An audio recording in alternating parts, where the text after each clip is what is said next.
वाचन यात्राचा प्रवास सुरू झाला अगदी. आणि आज आम्ही सगळेजण एकत्र वाचन प्रवास दिंडी करणार आहोत. आणि ही आमची दिंडी ही गाडीत बसल्यापासून वाचन जे सुरू होणार ते उद्या संध्याकाळी परत येईस तो लोणावळ्याहून आम्ही हा प्रवास करणार आहोत वाचनाचा.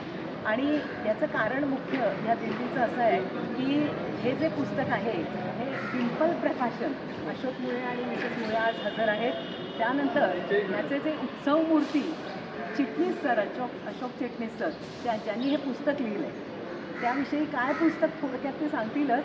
आणि आमच्या बाई म्हणजे आज शुभाताई चिटणीस ह्या डॉक्टर शुभा चिटणीस यांनी नुसतं तन्वीचा आभार लिहून माझं पुस्तक लिहिलं असं नव्हे तर खरोखरच माझी त्या आई झाल्या आणि मेधा म्हणून त्या जगल्या आणि हे पुस्तक काढलं. आनंद विश्व गुरुकुलच्या माझी प्रिन्सिपल सीमा हर्डीकर डॉक्टर सीमा हर्डीकर याही आपल्यासोबत आहेत. आणि त्या सुंदर स्वतःही लेखन करतात आणि वाचनाची पण त्यांना खूप आवड आहे. व्यासंग खूप मोठा आहे. त्यामुळे अशी आमची टीम ही वाचन दिंडी वाचन स्वतः आम्ही करणार आहोत. सगळे वाचणार आहोत सरांचं पुस्तक. तर आता ते काय पुस्तक आहे त्याचा प्रवास कसा आहे हे आपण सरांकडनं ऐकूया. सर थोडक्यात सगळ्यांना म्हणजे डॉक्टर बेडेकर विद्या मंदिर ठाण्याची माध्यमिक शाळा जी आहे त्या शाळेमध्ये मी 2 वर्ष पर्यवेक्षक आणि एकंदर 30 वर्ष प्राचार्य म्हणून काम केलं. या शाळेचा एकंदर 34 वर्षाचा इतिहास मी शाळेची सुवर्ण काळ या नावाने छोटं पुस्तक काढते. म्हटलं तर माझ्या दृष्टीने छोटं आहे पण तरी ते छोटं नाही 500 पानी पुस्तक आहे आणि खूप मोठा दस्तऐवज आहे. नम्रतामुळे यांनी प्रकाशित केलेलं आहे. कौतुकमुळे त्याच्यामध्ये त्यांचा मुलगाही अग्रभागी आहे. त्याबद्दल मी त्यांचे कृतज्ञता व्यक्त करतो. आणि माझ्या आयुष्यातला हा पहिला असा अनुभव आहे गेल्या 88 वर्षातला मी काही लिहिलेलं आहे आणि ते प्रकाशित होण्यापूर्वी वाचून दाखवलं. खरंच आणि खरंच खूप छान योगेश.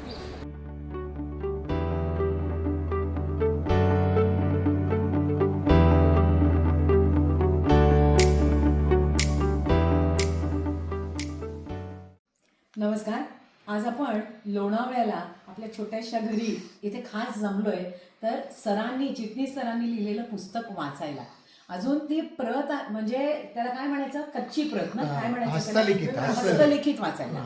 आता हे हस्तलिखित जे आहे हे प्रिंटिंगला जाऊन जेव्हा पुस्तक बनेल तेव्हा आम्ही हा केलेला प्रवास सगळ्यांना आठवेल. कारण याच्यामध्ये सरांनी जवळजवळ 35 वर्षांचा त्यांच्या अध्यापकीय जीवनाचा जो प्रवास आहे तो इथे मांडलाय. आणि एवढे छोटे छोटे मुद्दे 35 वर्षांपूर्वीचे आपल्याला कसे बरं आठवले त्यांना असा प्रश्न पडेल. पण त्यांनी त्याचं रोज डायरी लिहून टिप्पण केलं ते आज त्यांच्या कामी आलं. त्यामुळे हे खूप मोठी गोष्ट आहे की जी आपण शिकायला पाहिजे. आणि आज अशोक चिटणीस सर डॉक्टर शुभा चिटणीस त्यांच्या पत्नी आणि त्यांचे तर अनेक ग्रंथ झाले पण हा एक वेगळा ग्रंथ आहे. कारण बेडेकर शाळेतल्या प्रत्येक विद्यार्थ्याला वाटेलच की हा आपण वाचावा. पण त्याचबरोबर प्रत्येकाला विद्यार्थी जो जो आहे त्या प्रत्येकाला वाटेल की आपणही हा जीवन प्रवास वाचायला हवा ऐकायला हवा. आणि त्याबरोबर आपले प्रकाशकही इथे आहेत आणि डॉक्टर सीमा हर्डीकर ह्या आता आपलं कॅमेरा पर्सन म्हणून काम करतायत आणि आज प्रकाशक दोघं इथे हजर आहेत. तर त्यांच्याकडनं आपण सुरुवात करूया. आपण आपलं मनोगत व्यक्त करा आणि मग चिटणीस सर वाचन प्रवासाला सुरुवात करूया.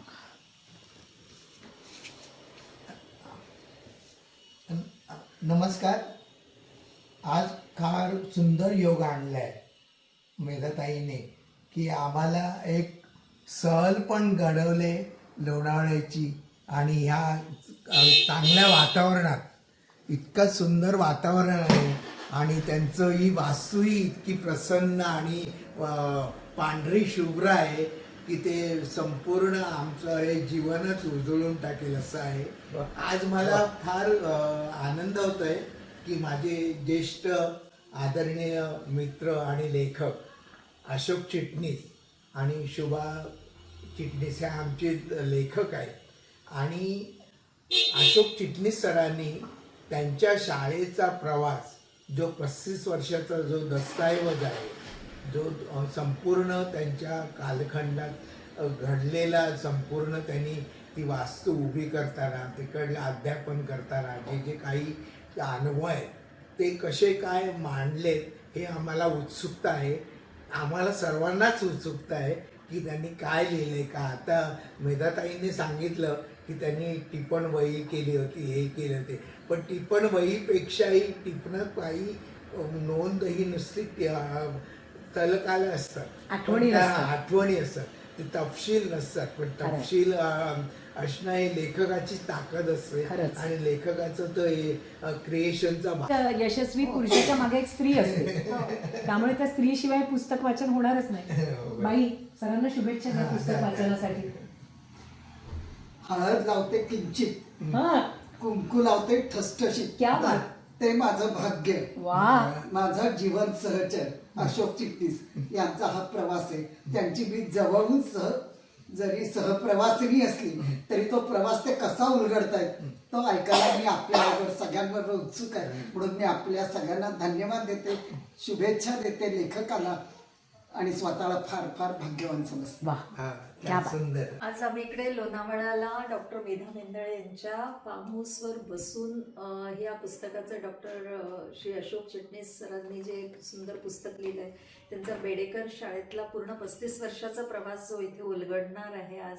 आणि खरं म्हणजे या बंगल्याचं वैशिष्ट्यच आहे की आतलं जे पूर्ण डेकोरम आहे ते एकदम म्हणजे परफेक्ट आहे की एका वाचनासाठी जसं माहोल आपण म्हणतो असायला हवा.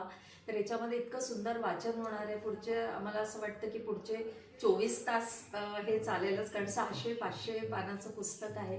मी सरांना खूप खूप शुभेच्छा देते की आपला पूर्ण जो प्रवास आहे आज जो आपण आमच्यासमोर उलगडणार आहे त्याच्यामुळे आम्हाला खूपच आमचं मनोरंजन छान होणार आहे आणि एक तुमच्याबद्दल सगळं आम्हाला माहिती मिळणार आहे. तर सरांना खूप खूप शुभेच्छा.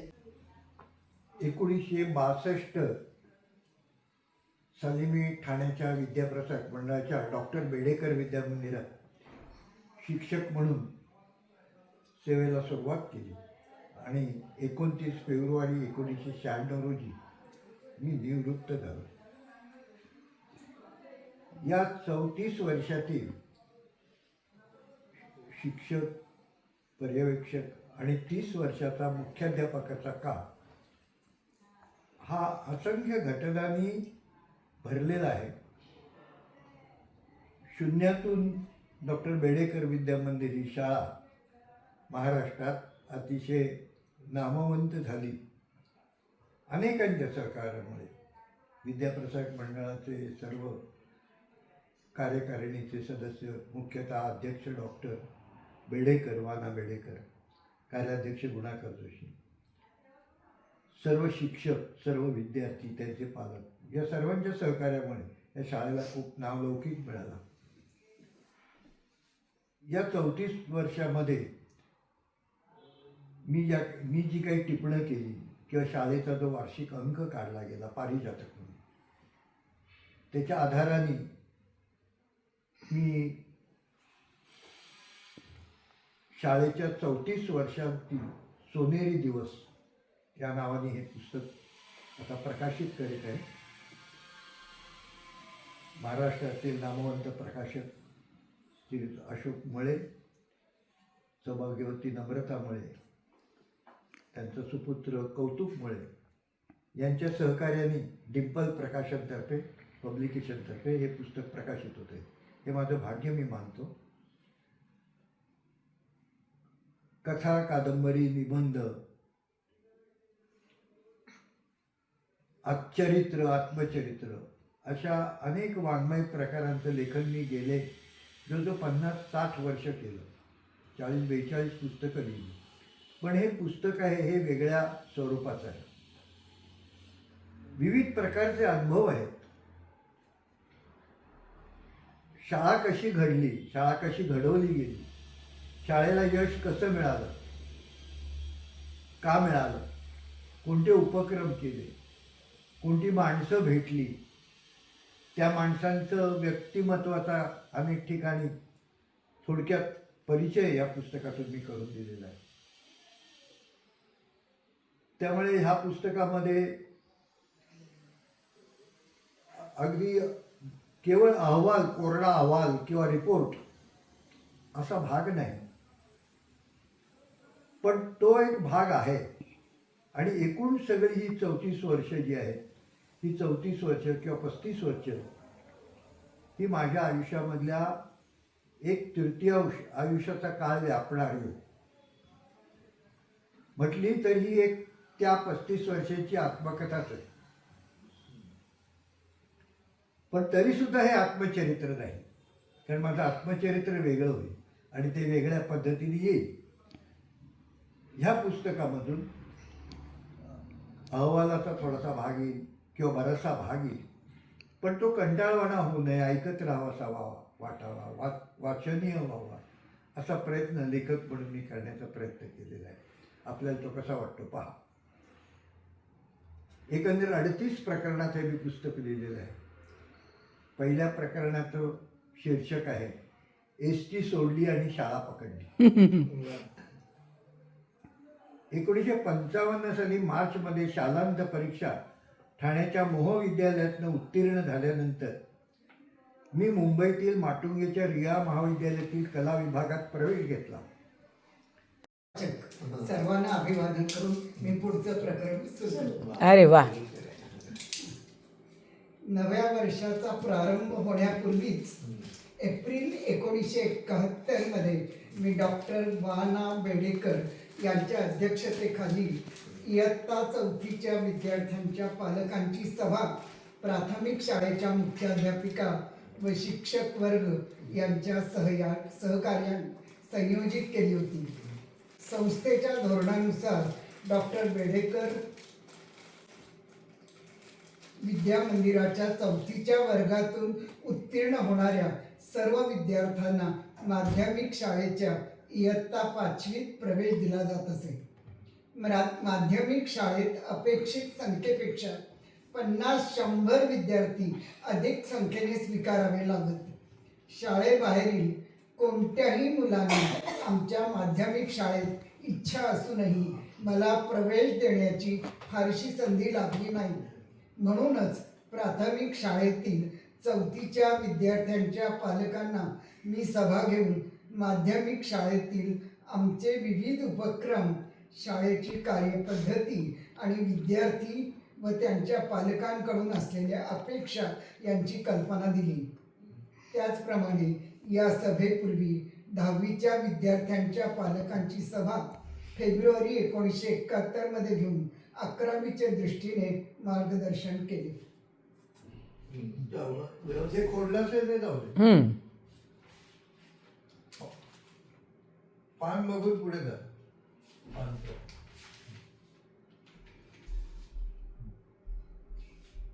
शाळा सुरू झाल्यावर पहिल्याच महिन्याच्या अखेरीस 29 जून 1971 रोजी कैलासवासी श्रीपाद कृष्ण कोल्हटकर यांच्या जन्मशताब्दी निमित्त शाळेतील शिक्षिका सौ सुनीता डोंगरे यांना कै कोल्हटकर साहित्याचे थोडक्यात समालोचन करण्यास सुचवले. श्री मुरलीधर गोडे या शिक्षकांस कोल्हटकर लिखित सुदाम्याचे पोहे या पुस्तकातील निवडक वेच्यांचे वाचन करण्यास सुचवले. शाळेबाहेरील वक्त्यांप्रमाणेच शाळेतील शिक्षकांनी विविध विषयांचा अभ्यास करून उत्तम वक्तृत्व शैलीत बोलावे म्हणून मी प्रोत्साहन देत असे. शिक्षकांना शाळेत आणि शाळेच्या बाहेरील व्यासपीठावर बोलण्यास वा कार्यक्रम सादर करण्यासही मी प्रोत्साहन देत होत असे. सौ शुभा चिटणीस यांची मुंबईच्या आकाशवाणी केंद्रावर शालेय वर्गात युरोप के नदी घाटियों के प्रदेश आणि युरोप की खेती या 2 विषयांवर व्याख्याने झाली होती. श्री मुरलीधर गोडे यांचे आकाशवाणीवर शालेय कार्यक्रमात वॉन्टेड मिस्टर चर्चिल या SSCच्या पाठावर आधारित इंग्रजीतून भाषण झाले होते.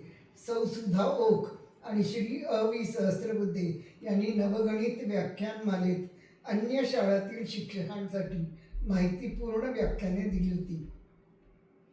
शाळेतील विद्यार्थी शिक्षकांसाठी भारतातील बँक राष्ट्रीयकरण प्रथम वर्धापन दिनानिमित्त ठाण्यातील महाराष्ट्र बँकेच्या श्री देवस्थळींचे 16 जुलै 1971 रोजी एक व्याख्यान आयोजित केले होते.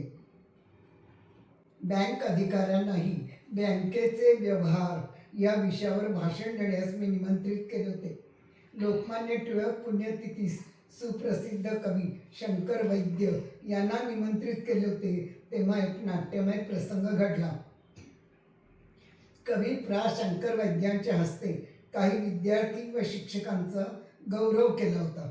श्री बाप व लवाटे या ज्येष्ठ शिक्षकांचे नाव उच्चारताच प्रा. शंकर वैद्य लवाटे सरांच्या सभास्थानातील खुर्चीशी गेले आणि त्यांना वाकून नमस्कार करून मग त्यांचा सत्कार केला. त्या सत्कारानंतर टेबलाजवळ स्वस्थानी येऊन माईकवरून कविराज म्हणाले, आदरणीय लवाटे सरांचा सत्कार करण्याची संधी मला मिळाली हे माझे भाग्य आहे. कारण माझे बालपण व शिक्षण जुन्नर गावी झाले. आदरणीय लवाटे सर जुन्नरच्या आमच्या शाळेचे हेडमास्तर होते. टाळ्यांचा कडकडाट झाला. कवी शंकर वैद्य आणि लवाटे सरांचे डोळ्यात आनंदाश्रू होते. शाळेच्या शारदोत्सवात विप्रमच्या ठाण्यातील कला महाविद्यालयातील मराठी विषय प्रमुख डॉक्टर प्रा. म. पु. केंदुरकर, प्राचार्य डॉक्टर श्री म. द. नाडकर्णी यांना तसेच महात्मा गांधी जयंतीस प्रा. रमेश पानसे आणि संपादक नरेंद्र बल्लाळ नवीन अभ्यासक्रम विषयावर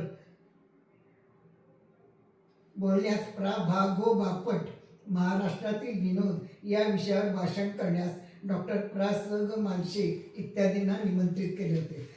फडके सर गाफील असतानाच त्यांना विप्र मंडळातर्फे पत्राद्वारे 1965-66 शालेय वर्ष संपण्यापूर्वी कळविले गेले की 2 वर्षाचा त्यांचा मुख्याध्यापकाचा कार्यकाल संपताच त्यांना पुन्हा सहाय्यक शिक्षक म्हणजे असिस्टंट टीचर या मूळ पदावर शाळेची सेवा करावी लागेल. मूळ पत्र मी पाहिले नव्हते. आशय मला सरांनी सांगितला होता. श्री फडके सरांवरच नव्हे तर तो आम्हा सर्व शिक्षक शिक्षकेतरांवर संस्थेने टाकलेला बॉम्ब गोळाच होता. फडके सरांचे व विप्र मंडळाच्या पदाधिकाऱ्यांचे कोणत्या संदर्भात मतभेद होते आणि श्री फडके सर मंडळास मुख्याध्यापक म्हणून का नको होते हे आम्हाला कधीच कळले नाही व कोणी सांगितलेही नाही. वास्तविक मंडळात फडके सरांचे वडील श्री त्र्यंबक मोहन फडके हे उपाध्याय व ट्रस्टीही होते. शाळेच्या निर्मितीपासून ते संस्थेत होते, तरीही हे घडले होते. श्री फडके सर अत्यंत हवालदिल व विकल झाले. आपल्यावर संस्था अन्याय करते आहे तेव्हा संस्थेविरुद्ध न्याय मागणीसाठी ते कायदेशीर सल्ले व मार्ग शोधत होते. पण कायदा संस्थेला अनुकूल होता. श्री फडके सरांवर जसा बॉम्बगोळा संस्थेने डागला तसा एका अर्थाने माझ्यावरही त्याच वेळी एक बॉम्बगोळा संस्थेने डागला. विप्र मंडळाचे कार्याध्यक्ष श्री गुणाकर जोशी मला भेटले. एकांतात मला म्हणाले, मंडळाने पुढील शालेय वर्षापासूनच म्हणजे जून 66 पासून मुख्याध्यापक म्हणून तुमची नेमणूक करायची ठरवले आहे. तुम्हाला लवकरच पत्र येईल. मला प्रचंड धक्का बसला. काही क्षण मला बोलताच येईना.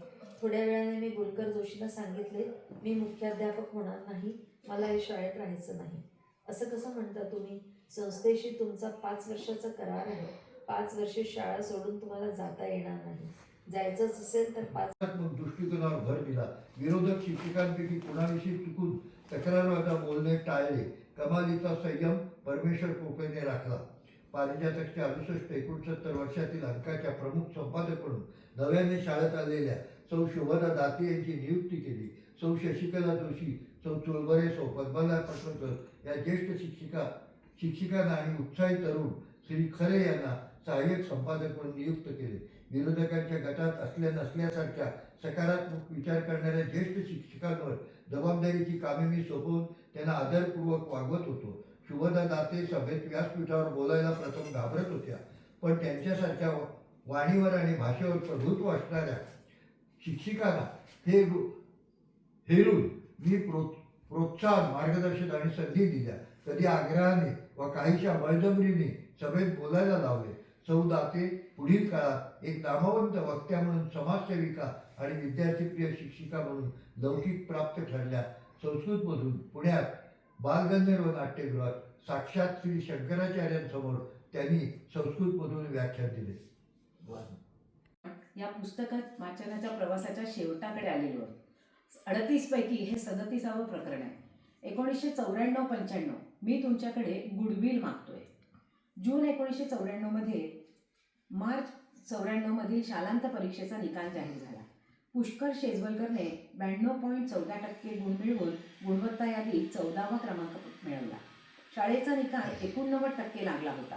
दिनांक 2 ऑक्टोबर 1994 रोजी संयोजित झालेल्या गौरव समारंभात डॉक्टर वा.ना. बेडेकर यांच्या हस्ते पुष्करचा सत्कार झाला.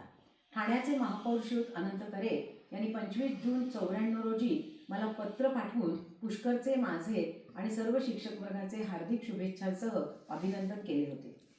पुष्करचे वडील डॉक्टर र.म. शेजवलकर हेही शाळेचे माजी विद्यार्थी. पुष्कर त्यांच्याप्रमाणेच आज दंतवैद्य म्हणून ठाण्यात प्रसिद्ध आहे. त्याची पत्नी डॉक्टर सौ पल्लवी ही शाळेची माजी विद्यार्थिनी व दंतवैद्य आहे. गुरुपौर्णिमेच्या निमित्ताने कवी प्रवीण दवणे आणि मोह विद्यालयातील अभ्यासू वक्ते असलेले शिक्षक श्रीयुत व्ही.ह. भूमकर यांची गुरु महिमा या विषयावर विद्यार्थी शिक्षकांसाठी शैलीदार माहितीपूर्ण भाषणं झाली होती. दिनांक 29 जुलै 1994 रोजी काही धो वा टिल्लू यांच्या स्मृतिपत्रे या ग्रंथ प्रकाशनाचा वर्धापन दिन शाळेत संयोजित झाला होता. कोमसापा आणि व्ही.प्र. मंडळ संयोजनात सहभागी होते. न्यायमूर्ती राजाभाऊ गवांदे हे एक निमंत्रित वक्ते होते. सौ सुमिता आणि सुरेंद्र दिघे या कर्तबगार शिक्षणप्रेमी दाम्पत्याने जिज्ञासा या विद्यार्थ्यांसाठी चालवलेल्या त्रैमासिकाची निर्मिती केली होती. जिज्ञासाची सहसंपादक शाळेची 94-95ची आदर्श विद्यार्थिनी नीलजा राणे होती. जिज्ञासाचं लेखन शिबिर कोमसाप आणि व्ही.प्र. मंडळाच्या सहकार्याने मी संयोजित केलं होतं. कोमसापचे तत्कालीन अध्यक्ष मधु मंगेश कर्णिक यांचे हस्ते जिज्ञासाच्या चौथ्या अंकाचं प्रकाशन झालं होतं. या समारंभात मधु मंगेश कर्णिक, डॉक्टर विजया वाड, श्रीयुत अशोक जैन, श्रीयुत दिनकर गांगल, नरेंद्र बल्लाळ, प्रवीण दवणे, डॉक्टर आनंद नाडकर्णी, गोविंद मुसळे, डॉक्टर मुरलीधर गोडे, सौ मंदाकिनी गोगटे यांनी आणि मी स्वतः वाङ्मयाच्या विविध लेखन प्रकारांविषयी विद्यार्थ्यांना मार्गदर्शनपर व्याख्यानं दिली. नाट्यक्षेत्रातील सर्वोत्कृष्ट अभिनेत्रीचा सन्मान 7 वेळा मिळवणाऱ्या श्रीमती सुहास जोशी यांची खास मुलाखत शाळेतील विद्यार्थी ललित ताहराबादकर, मुक्ता राजे, नीलजा राणे आणि शीतल पुराणिक या विद्यार्थ्यांसह मी दूरदर्शनवर घेतली होती. महाराष्ट्र टाइम्सच्या रविवार दिनांक 26 जून 1994च्या बालोद्यान सदरात ही मुलाखत प्रसिद्ध होऊन ती खूप गाजली होती. दिनांक 20 ऑगस्ट 94 रोजी ठाण्यातील येऊरच्या आदिवासी विद्यार्थ्यांच्या विवेकानंद बालकाश्रमात जाऊन शाळेच्या विद्यार्थिनींनी रक्षाबंधनानिमित्त मुलांना राख्या बांधून त्या संस्थेला रोख रकमेची देणगीही दिली. सौ मीरा लिमये या शिक्षकांनी संयोजित केलेल्या या उपक्रमात सौ ज्योती सोमण या शिक्षिकांनी आपल्या सासऱ्यांच्या स्मरणार्थ 1001 रुपयाची देणगी दिली.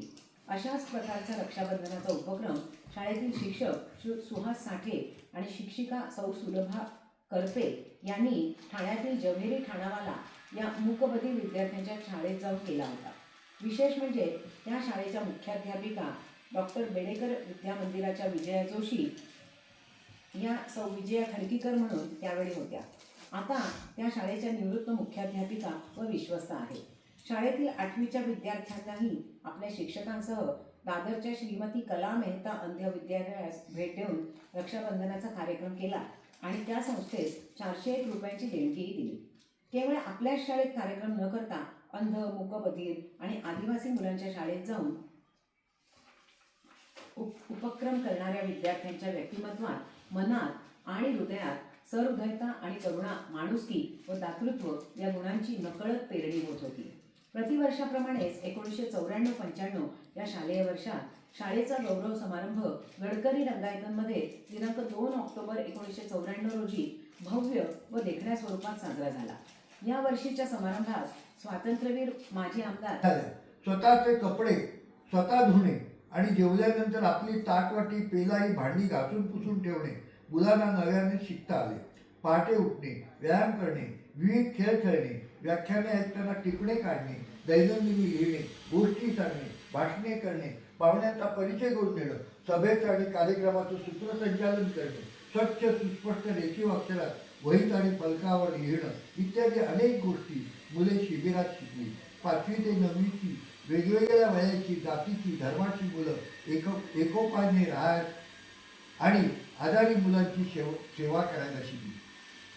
शिबिराचा समारोप 20व्या दिवशी बोर्डीच्या शारदाश्रम शाळेच्या मोठ्या सभागृहात झाला. ठाण्यामधून अशिकर डॉक्टर वाना बेडेकर आणि टिल्लू सरांना घेऊन आले. व्यासपीठावर अप्पा साने, चित्रे गुरुजी वगैरे बोर्डीतील नामवंत होते. डॉक्टरांनी आणि टिल्लू सरांनी सभेतील भाषणात माझी खूप प्रशंसा केली. विद्यार्थ्यांना, त्यांच्या पालकांना आणि शाळांना धन्यवाद दिले. कार्यक्रमानंतर सर्व मुलांसह पाहुण्यांचा फोटो काढला. बोर्डीतल्या शिबिराच्या काळात जवळच्या कोसमाडच्या टेकडीवरील शाळेत मी मुलांसह गेलो होतो. नाशिकच्या गोखले इन्स्टिट्यूटची शाळा तिथे होती. मुख्य म्हणजे बाल शिक्षणाच्या क्षेत्रात ऐतिहासिक कार्य करणाऱ्या ताराबाई मोडकांच्या शिष्या अनुताई वाघ यांचं वास्तव्य तिथे होतं.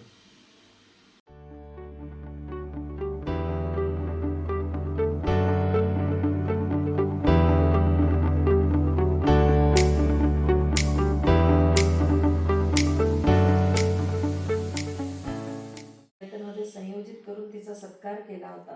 आपल्या कथाकथनाच्या कार्यक्रमाचा अनुभव कथनाचे अत्यंत प्रेरणादायी असे पुस्तकही विद्यार्थ्यांसाठी मुग्धाने लिहिले आहे. तिच्या कथाकथनाचा ऑडिओ व्हिडिओ कॅसेट्स प्रसिद्ध झाल्या आहेत. अमेरिकन टीव्हीवर मुग्धाचे मराठी कथाकथन आणि इंग्रजीतून मुलाखत झालेली आहे. अमेरिकेत तिने मराठी नाटकातून भूमिका केलेल्या आहेत. कथाकथनाचे कार्यक्रमही केलेले आहेत. अशा तरुण अभिनयपटू आकर्षक व्यक्तिमत्वाच्या मुग्धाला कर्करोगाविरुद्ध लढण्याचा प्रसंग यावा ही दुर्दैवी घटना आहे.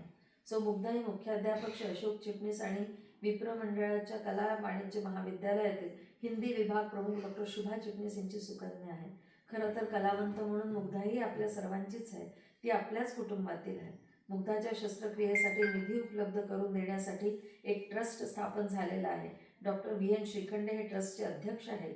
श्री माधवराव गडकरी, श्री शशी मेहता, मधु मंगेश कर्णिक, अरुण आठले, मनोहर जोशी, वसंत डावखरे, आनंद दिघे, वसंत बापट, मंगेश पाटगावकर, प्राचार्य राम शिवाळकर, प्राध्यापक शिवाजीराव भोसले, मंगलाताई अभ्यंकर, ज्योतिष भास्कर, जयंत साळगावकर, वपू काळे, सुरेश प्रभू आणि डॉक्टर वाना बेडेकर हे मान्यवर या ट्रस्टचे पदाधिकारी व सभासद आहेत.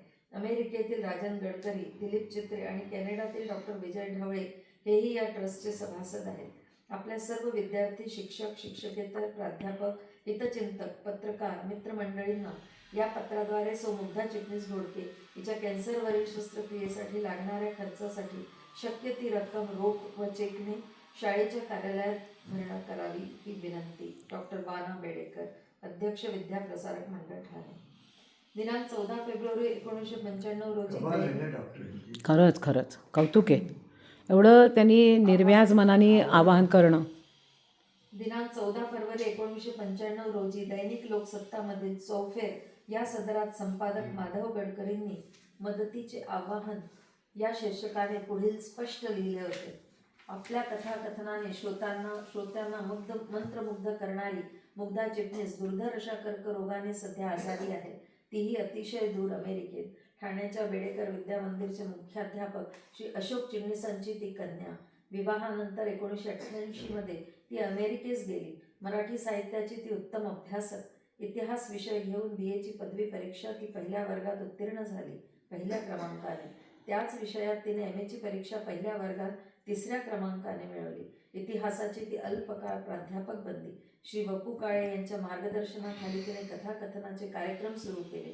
मराठीतील अनेक नामवंतांच्या कथा तिने आपल्या ओजस्वी वाणीने महाराष्ट्रातील असंख्य श्रोत्यांना ऐकविल्या. 400च्या वर कथाकथनाचे कार्यक्रम तिने महाराष्ट्रात केले आणि अमेरिकेत गेल्यावर तिथेही तिने तिचे अनेक विविध शहरातून झाले. अनेक जाहीर अभिनंदन केलं. सौ शुभांगी गोहाडांप्रमाणेच अनेक शिक्षक सहकारी मला लाभले, हे माझं भाग्य. गोहाड यांना माजी आमदार दत्ताजी तामणे यांनी नुकतंच एक फार बोलकं पत्र पाठवलं होतं. ते पत्रच पहा. प्राची, स्कीम रोड, मुलुंड इथून त्यांनी पत्र पाठवलं. दत्ता तामणे. श्रीमती गोहाडबाई, सप्रेम नमस्कार. बऱ्याच दिवसापासून आपल्यास पत्र लिहावे असे मनात होते, परंतु मध्यंतरी एका डोळ्यावर मोतीबिंदूची शस्त्रक्रिया झाली. 2-3 आठवडे लेखन वाचन बंद ठेवावे लागले. अजूनही लिहिताना थोडी अडचण भासत आहे. आपला आणि माझा परिचय बेडेकर विद्या मंदिरातील एका कार्यक्रमाच्या वेळी झाल्याचं मला आठवतं, पण तो खरा परिचय नव्हताच. आपली खरी ओळख मला करून दिली माझी नात सौ वर्षा मंत्रवादी हिने. आणि तुमच्या उत्कट ध्येयवाद आणि निष्काम सेवाव्रताबद्दल ऐकून मी तर भारावून गेलो. जे गुण दुर्मिळ होत चालले असे आम्ही म्हणतो ते कुठे ना कुठेतरी अजून आहेत. फक्त त्याच्यावर कोणी प्रकाशझोत टाकीत नाही. दुसऱ्यांना प्रकाश देणाऱ्या या व्यक्ती स्वतः मात्र कायम अंधारात राहतात. या कटू सत्तेची जाणीव तीव्रतेने झाली. नव्या पिढीतील छोट्या प्रज्ञावंतांना गणित विषयाचं मार्गदर्शन आपण गेली 12 वर्षे विनामूल्य करीत आहात आणि त्यासाठी स्वतःच्या जागेचा वापर करीत आहात आणि तुम्हीच शिकवून पारंगत केलेला एक विद्यार्थी कुमार टकले हाही तुम्हाला तुमच्या या सेवा कार्यात मनापासून सहाय्य करीत आहे. हे सारं दृश्य आज केवळ दुर्मिळ नाही तर नामशेष होत चाललेल्या दृश्यांपैकी एक आहे. मला पुष्कळ वेळा असं वाटतं आज सर्वत्र भ्रष्टाचार हिंसाचार वगैरे चालू असताना समाजाचा गाडा अनिरुद्ध चालू असतो तो अशाच अज्ञात पुण्यवानांच्यामुळे. आपणास आणि आपल्या सेवाभावी शिष्योत्तमास भेटण्याची तीव्र इच्छा आहे. केव्हा तरी सवडीनुसार चिरंजीव वर्षांबरोबर घेऊन मी भेटायला येईल. आपले सेवाव्रत अखंड चालावे आणि त्यासाठी निरामय दीर्घायू आपणास लाभावे या शुभेच्छा आपला दत्ता तांबे. शाळेतल्या एका शिक्षिकाला दिली.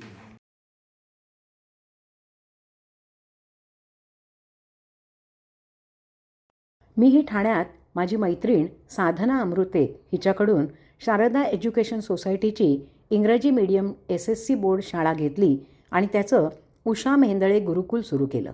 विद्यार्थी व पालकांच्या स्वप्नातली शाळा माझ्या अभिनव कल्पनेतून मी सत्यात उतरवली आणि शाळेतच नाश्ता जेवण ट्युशन SSC बोर्डाचं दर्जेदार शिक्षण सर्व कला क्रीडा को करिक्युलर ॲक्टिव्हिटी ह्यांचं शिक्षण हे एकाच छताखाली मुलांना मिळू लागलं. मुलं जापनीज बोलू लागली, कॅसिओ वाजवू लागली, कराटे शिकू लागली. या शाळेची लवकरच इमारत होईल हा शब्द मी दिला होता. जागा घेण्यासाठी खूप तपश्चर्या केली पण शाळेसाठी प्लॉट मिळेना. तेव्हा माननीय एकनाथजी शिंदे साहेबांना भेटून शाळेला इमारत हवी त्यासाठी तुम्ही ही संस्था घ्या, संस्था टिकली पाहिजे अशी मी व माझे पती गिरीश मेहेंदळे यांनी विनंती केली आणि आनंद विश्वगुरुकुल या नावाने आज ही संस्था ठाण्याचं भूषण ठरली आहे. 10 वर्ष मी या संस्थेचे अध्यक्षा होते. त्यावेळी माझ्यासोबत प्रदीप ढवळ सर, ठुसे सर आणि टीमने ही शाळा जिद्दीने वाढवली. त्यामुळे त्यांचं कौतुक करावं तेवढं थोडंच आहे. शिंदेसाहेब शाळेचे प्रेरणास्थान आहेत आणि त्यांनी ही शाळा वाचवली घडवली हे मी कधीच विसरणार नाही. त्यानंतर यंग जनरेशनला स्कोप मिळावा म्हणून मी या संस्थेतून निवृत्ती घेतली. त्यामुळे या पुस्तकाच्या प्रवासाचा हा अनुभव हा जणू माझाच प्रवास असा मला वाटला. आज आता पुस्तक वाचन प्रवास म्हणजे जे अजून पुस्तक प्रकाशित व्हायचं आहे त्या संहितेचं वाचन आज केलं. याच्यानंतर त्याच्यात काय करेक्शन्स असतील ते करून मग ते एडिट होऊन मग ते पुस्तक प्रकाशित होणार. तर हा प्रवास आपण पुस्तकाचे लेखक अशोक चिटणीस सर, प्राध्यापक अशोक चिटणीस सर, बाई आमच्या डॉक्टर शुभा चिटणीस, आपले प्रकाशक दोघंजणं स्वतः जातीने ते पुस्तकाचं वाचन ऐकायला हजर होते आणि सीमा हर्डीकर मॅडम, आम्ही सगळ्यांनी मिळून हा पुस्तक वाचन प्रवास इतका अद्भुत झाला की त्या एक एक आठवणी ऐकताना अंगावर रोमांच येत होती आणि विविध क्षेत्रातल्या व्यक्तींची माहितीसुद्धा ह्यातनं कळतेच आहे. पण प्रत्येक शाळेच्या विद्यार्थ्यांनी आणि प्रत्येक शाळेच्या मुख्याध्यापकांनी अगदी ट्रस्टी असतील त्यांनी हे पुस्तक जरूर वाचावं की एक शाळा हे केवळ शाळेत विद्यार्थी येतो शिकतो आणि जातो नव्हे तर तो खरोखर एक यज्ञ कसा आहे की ज्यात शिक्षण मुलं घेऊन पुढे जातात आणि प्रगत भारत घडवतात. तर आज हा जो प्रवास आम्ही केला त्याची सांगता आता आम्ही करतोय. थोडंसं राहिलेलं वाचन आम्ही गाडीतही करणार आहोत, राहिलंय शेवटचं ते, आणि हा प्रवास पूर्ण होणार आहे. त्यामुळे तुम्हाला सगळ्यांना या पुस्तकाची आतुरतेने वाट बघणं गरजेचं आहे कारण तुमच्या जीवनाचा अविभाज्य घटक असलेलं पुस्तक लवकरच प्रकाशित होणार आहे. तर प्रकाशकांना मी विनंती करते की कसा हा सगळा प्रवास वाटला तुम्हाला जरूर सांगा. तुम्ही म्हणाला त्याप्रमाणे खरंच अद्भुत वाटलं आणि आपल्या कार्यक्षेत्राच्या बाहेर येऊन एका हिल स्टेशनवर आज उत्सव साजरा करणं वाचनोत्सव हा खरंच महत्त्वाचा आहे. आणि या वाचनाचं मला आमचे आदरणीय अशोक चिटणीस सर आणि शुभा चिटणीस मॅडम यांचा प्रवास किती खडतर आणि किती जीवनात त्यांनी विविध याला संकटाला तोंड दिलं, आनंदाने तोंड दिलंय हे खरं कौतुकास्पद आहे. म्हणजे खरंच खरंय. कौतुकच करायला Hats off पाहिजे. आहे, hats off. म्हणजे नियतीने इतका त्यांच्यावर अन्याय करूनही बरोबर. त्यांनी जे काय भोगलंय आणि सोसलंय ना ते खरंच ग्रेट आहे. असं आयुष्यात कोणावरही येऊ नये. नये असं परमेश्वरा. पण आमचे मित्र आहेत असे सदाबहार आणि खरं सदाबहार सदाबहार म्हणजे आपले देवानंद शेट्टी. देवानंद 88 वय काय कोणी म्हणेल का त्याला? नाही, नाही. 28 सुद्धा नाही एवढा उत्साह आहे. मला खूप खूप शुभेच्छा. आणि हे पुस्तक नक्की गाजो. एक अगदी. प्रकाशक म्हणून नाही म्हणत, पण याच्यात फार एक प्रेरणादायी आहे कोणालाही. मी तसं गंगाराम गावणकर वायावस्त्रानं काढलं Correct. तर तो मला ना 8-10 पत्र आलं आम्हाला बरं. आणि लेखकांना अच्छा. की आम्ही आत्महत्याकडे चाललो होतो, हो. प्रवृत्त होता. बरं. तर ह्या पुस्तक वाचून आम्ही म्हणजे प्रवृत्त इतक्या झालो. जणांचे जीव वाचवले. हा. तर ह्या पुस्तकाने पण मला प्रेरणा वाटतं मिळेल. एक शाळेच्या मुख्याध्यापकाचं कसं काय आणि कसं नवनवीन घडवावं. प्रवेश करू बरोबर. शकतो आणि विद्यार्थ्यांना कशी चालना देऊ शकतो, खरंय. त्याच्या जीवनात आनंद कसा बरोबर. करू शकतो हे या पुस्तकात आणि नक्कीच मुळात नम्रता मॅडम आमच्या प्रकाशक इथे आहेत आणि आम्हाला सगळ्यांना माहिती होतं की त्या स्वतः जातीने ह्या प्रकाशनाचं काम करतात. पण आज आम्ही स्वतः पाहिलं की नम्रता हे विद्या विनयनं शोभते तितकीच नम्र आहे आणि त्याबरोबरीनेच कल्पक पण आहे. आणि म्हणून कल्पक आणि कौतुक यांची आई सुद्धा आहे. आणि त्यामुळे ती दोघं जण मुलं प्रकाशनामध्ये मदत करतातच, पण डिंपल प्रकाशन हे नाव आज खूप मोठं झालं त्यामागे नम्रताचाच प्रमुख हात आहे हे तिने सिद्ध केलं. आणि या प्रवासामध्ये सीमा हर्डीकर यांचा एक मुलाचा वाटा आहे. कारण सरांनी जे सांगितलं की ते ज्युनियर कॉलेज प्रिन्सिपल होते, तसंच सीमा मॅडम पण आमच्या आनंद विश्वगुरुकुलच्या प्रिन्सिपल होत्या. त्यामुळे त्यांना जणू काही आपलाच प्रवास कोणीतरी सांगताय असं वाटलं असेल. तर तुम्ही पण सांगा आपल्या प्रवासाविषयी. आज आमचा 2 दिवसाचा जो खरं म्हणजे हा पुस्तक वाचन उत्सव होता तो आता संपुष्टात येत आहे.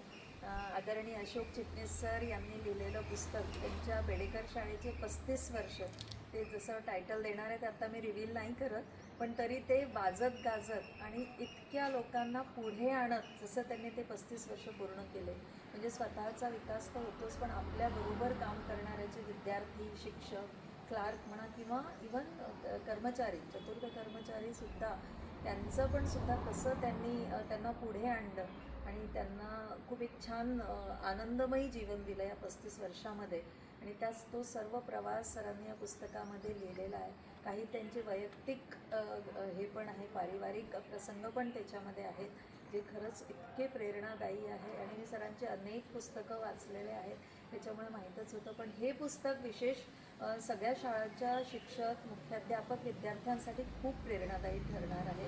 आणि सरांना खूप खूप शुभेच्छा की आत्ता हे अगदी फर्स्ट ड्राफ्ट आम्ही सगळ्यांनी वाचला तो, त्याच्यामध्येच इतके सगळेजण भावूक झाले, कधी खूप प्रेरित झाले. आणि जेव्हा त्याचं फायनल ड्राफ्टिंग होईल, सगळं एडिटिंग झाल्यानंतर जी एक छान कथा समोर येईल 38 प्रकरणांची, तर ते खूप सुंदर वाचनीय पुस्तक असणार आहे. प्रत्येकाने वाचा. सगळ्यांनी वाचा. पण हे सगळं घडवून आणण्यामध्ये मागे ज्यांची कल्पना ही होती काहीच नाही. तशा आमच्या डॉक्टर मेधा मेंदळे मॅडम त्यांच्या बंगल्यावर हे सगळं घडवून आणणं म्हणजे प्रत्येक गोष्टीचा कसा एक उत्सव बनवायचा हे मेधा मॅडमला मी खूप जवळून बघितलं इतक्या वर्षापासून. त्याच्यामुळे माहीतच होतं की हा इतका छान आमचा आनंदोत्सव होणार आहे. सुंदर अप्रतिम जेवण मॅडमनी आणि नुसतं ब्रेकफास्ट, लंच, डिनर सगळं म्हणजे वेगवेगळे पदार्थ आणि त्यांनी म्हणजे एक खूप आनंददायी अशी पिकनिक झाली आणि प्रेरणादायी प्रवास होता आमचा हा 2 दिवसाचा. आता सरांना पुन्हा एकदा मी खूप खूप शुभेच्छा देते. अशोक सरांशी माझी ओळख झाली ते खूप मोठं म्हणजे एक माझ्यासाठी भाकीत आहे की नम्रता मॅडम आणि अशोक सरांची माझी ओळख झाली. तर खूप खूप धन्यवाद तुम्हा सर्वांना की मला तुमच्या या प्रवासात सामील करून घेतलं. आणि तुम्हाला सुद्धा आवडेल असा हा प्रवास झाला. आमचे 2 दिवस कसे भुरकन उडून गेले कळलंच नाही. वाचनामध्ये आम्ही इतके गर्क होतो. तर बाई आपल्याबरोबर त्या गाडीत बसल्यात, त्यांना आम्ही उतरवलं नाही. आणि अर्धांगिनी म्हणून नव्हे तर त्यात जीवन प्रवासाच्या खऱ्याखुऱ्या साक्षीदार म्हणून त्यांना काय वाटलं आणि त्यांनी सुद्धा ह्यात वाचनाचा आनंद घेतला. त्यामुळे तेही बाईंकडनं ऐकूया आपण. हा आनंदाचा, असीम आनंदाचा प्रवास आहे जो आम्ही मेधा मेंदळे आणि अशोकमुळे, नम्रतामुळे अनुभवला आहे. त्याबद्दल त्या सर्वांना मी धन्यवाद देते. वा, बाईंचे खरंच सरांना बोलल्याशिवाय आत नाही जाता येणार. बोलणं गाडी हो तेच ना. हा जो आजचा वाचनाचा अनुभव आहे आणि प्रवास आहे हा मला अवाक करणार आहे. मी गेले 1.5-2 दिवस मी वाचत होतो. मेधानी आणि सीमानीसुद्धा वाचनामध्ये भाग घेतला, शुभाने भाग घेतला. पण बरंचसं मी वाचन केलं. यापूर्वी मी कधीही माझ्या साहित्याचं ते प्रकाशित होण्यापूर्वी वाचन केलेलं नव्हतं कुणासमोर. तर त्या दृष्टीने सुद्धा माझा एक पहिलाच अनुभव होता. आणि ज्या वास्तूमध्ये आम्ही आलो ही मेधा मेंदळे आणि गिरीश मेंदळे यांची ही वास्तू जी आहे ह्या वास्तूने आम्हाला वास्तव्याचा खूप सुंदर आनंद दिलाच. पण ह्या वाचनामधून ज्या प्रतिक्रिया ऐकणाऱ्याच्या लेखकाला मिळतात बघायला त्या खूप आनंददायी असतात, उत्सुकता निर्माण करणारे असतात. आणि माझं जे आयुष्य 35 वर्षाचं आहे ते मी चित्रित केलेलं आहे. प्रकाशन समारंभात या संदर्भामध्ये मला व्यवस्थितपणे दीर्घपणे बोलता येईल किंवा पुस्तकाच्या मनोगतातही बोलता येईल. माझं हे पुस्तक सुमारे 400-500 पानाचं होईल आणि ते डिंपलच्या प्रकाश पब्लिकेशनतर्फे नम्रतामुळे, अशोकमुळे, कौतुकमुळे हे प्रकाशित करत आहेत. त्याबद्दल मी कृतज्ञता व्यक्त करतो. आणि आजचा हा प्रवास आणि ही कल्पना सगळी प्रवासाची मेधानी घडवून आणली याबद्दल तिलाही खूप खूप धन्यवाद देतो. यांचं हे असंच प्रेम माझ्यावरती वाढतं राहो अशी परमेश्वराकडे प्रार्थना करतो. आणि मला तर असं वाटतं की तुम्ही सगळे आल्यामुळे ही वास्तू आज श्रीमंत झाली. कारण श्रीमंती ही मनाची आणि आपल्या व्यक्तिमत्वाची असते, ती काही पैशांची नसते. आणि आज तुमच्यासारखे मनाने आणि अक्षरशः खरोखर जगण्याने श्रीमंत असलेले लोक इथे आले, त्यामुळे ही वास्तू अधिक श्रीमंत झाली असं म्हणायला हवं. तेव्हा नक्की तुम्ही आज हा व्हिडिओ पाहिलात, त्यातनं तुम्हाला कळलं की हे पुस्तक म्हणजे काय, झलक कळली. वाचनाची सुद्धा प्रत्येकाने जे वाचलेलं आहे, पण प्रत्यक्ष हे जेव्हा तुम्ही पुस्तक वाचाल तेव्हा तुम्हाला सुद्धा असं वाटेल की एखादा त्यातला भाग आहे आपण स्वतः मोठ्याने वाचूया. तर ते जरूर करा. आणि पुस्तक वाचल्यावर आम्हाला सुद्धा या पुस्तकाचे अभिप्राय तुम्ही नक्की कळवा. धन्यवाद.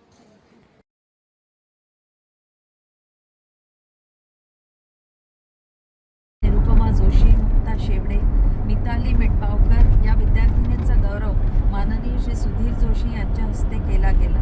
तसेच पारिजातक प्रकाशने यांच्या शुभ हस्ते झाले. इयत्ता 10वीच्या विद्यार्थ्यांना शुभेच्छा. आणि संगणक या हस्तलिखिताचे प्रकाशन माननीय श्री प्रमोद नवलकर यांच्या शुभ हस्ते झाले. विद्याप्रसारक मंडळाचे विश्वस्त आणि अध्यक्ष डॉक्टर वाना बेडेकर यांच्या स्मृती लहरी या आत्मचरित्राचे प्रकाशन महाराष्ट्र राज्याचे मुख्यमंत्री माननीय श्री मनोहर जोशी यांनी केले. आपल्या शाळेच्या माजी शिक्षिका डॉक्टर शुभा चिटणीस यांच्या एकटी या अनुवादित कथा संग्रहाचे प्रकाशन माननीय मुख्यमंत्री श्री मनोहर जोशी यांनी केले. माजी न्यायाधीश श्री राजाभाऊ गवांदे यांनी या समारंभाचे अध्यक्षस्थान भूषविले. कार्यक्रमाचे सूत्रसंचालन कवी प्राध्यापक श्री प्रवीण दवणे यांनी शैलीदार वक्तृत्वाने केले. दिनांक 20 फेब्रुवारी 1996 रोजी विद्याप्रसारक मंडळाचे अध्यक्ष डॉक्टर वाना बेडेकर हे वयाच्या 80व्या वर्षात पदार्पण करणार होते. तत्पूर्वी दिनांक 15 फेब्रुवारीला त्यांच्या स्मृती लहरी या डॉक्टर वाना बेडेकर हे ठाणेकरांसाठी शिक्षण युगपुरुष म्हणून कायम वंदनीय राहतील. त्यांच्या अथक परिश्रमामुळे आधी खाजगी मराठी शाळा पुढे बेडेकर विद्यामंदिर म्हणून कशी घडली आणि त्यांनी ठाण्याला विद्येचं माहेरघर ज्या ध्यासाने बनवलं तो या पुस्तकातील त्यांचा प्रवास थक्क करणारा आहे. प्रत्येक संस्थेत अशा ध्येयासक्त व्यक्ती असतात, म्हणून अशा संस्था अजरामर होतात. डॉक्टर वाना बेडेकरांच्या सुनबाई डॉक्टर विजय बेडेकर यांच्या पत्नी सुमेधा बेडेकर या माझी मैत्रीण असल्याने आपल्या सासऱ्यांच्या आत्मचरित्र प्रकाशनासाठी त्यांनी पुढाकार घेऊन प्रकाशन केलं हे या पुस्तकात वाचून खूप आनंद झाला. त्या त्यांच्या सासूबाईंच्या नावाने वत्सलाबाई बेडेकर श्लोक संस्कार केंद्र चालवून त्यांच्या कार्यस्मृती जपत आहेत. डॉक्टर वाना बेडेकर यांचे सुपुत्र डॉक्टर विजय बेडेकर यांनी बेडेकर शाळेच्या अध्यक्षपदाबरोबरच प्राच्य विद्या संस्था निर्माण करून पुरातन ग्रंथसंपदा जपून खूप मोठं कार्य केलं आहे. पुढे त्यांची मुलं डॉक्टर महेश बेडेकर व डॉक्टर आनंद बेडेकर यांनी ही शिक्षण गंगा सरस्वती जणू त्रिवेणी संगमासारखी जपली आहे. ठाणे ते लोणावळा आणि लोणावळा ते ठाणे असा आमचा वाचन दिंडीचा प्रवास सुफळ संपूर्ण झाला.